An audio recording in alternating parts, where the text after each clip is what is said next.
বর্তমান বিজ্ঞানীরা কি বলেছেন? বর্তমান বিজ্ঞানীরা বলেন একজন সুস্থ মানুষকে, একজন জীবন্ত মানুষের হাত পা ধরে ভেঙে দিলে একজন জীবন্ত মানুষ যতটুকু কষ্ট পায়, একজন মা তার চেয়েও বেশি কষ্ট পায় তার সন্তানকে জন্ম দেওয়ার সময়। আল্লাহু আকবার। এরপরেও কেন আমাদের মায়ের প্রতি ভালোবাসা নেই? কেন আমাদের মায়ের প্রতি ভালোবাসা নেই?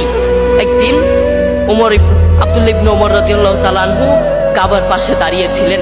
তিনি দেখলেন একজন যুবক তার মাকে কাঁধে করে করে তাওয়াফ করাচ্ছে। আব্দুল্লাহ ইবনে ওমর রাদিয়াল্লাহু তাআলা আনহু তার দিকে তাকিয়ে থাকলেন। এরপর যুবকটি আব্দুল্লাহ ইবনে ওমর রাদিয়াল্লাহু তাআলা আনহুর কাছে এসে বললেন, আমি কয়েকটা বছর এভাবে আমি আমার মাকে কাঁধে করে বেড়াই, আমি আমার মাকে বাথরুমে নিয়ে যাই কাঁধে করে, আমি আমার মাকে খাওয়াতে নিয়ে যাই কাঁধে করে, প্রত্যেকটা জায়গায় আমি আমার মাকে এভাবে কাঁধে করে নিয়ে যাই।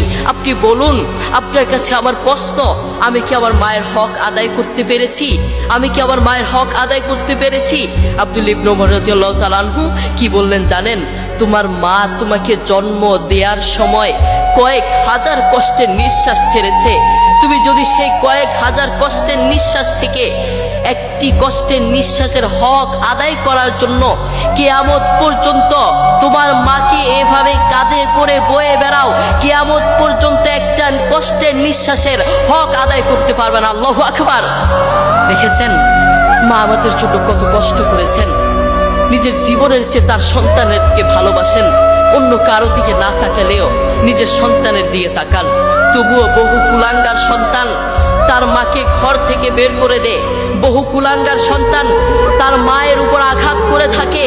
আরে আমি তো আমার পক্ষ থেকে বলতে চাই, যারা তার মাকে ঘর থেকে বের করে, যে অযোগ্য সন্তান, যেই নাফরমান সন্তান, যেই কুলাঙ্গার সন্তান তার মাকে ঘর থেকে বের করে, ওটা সন্তান হতে পারে না। আসমানের নিচে জমিনের রূপে ওই সন্তানের মতো নাফরমান আর কে হতে পারে?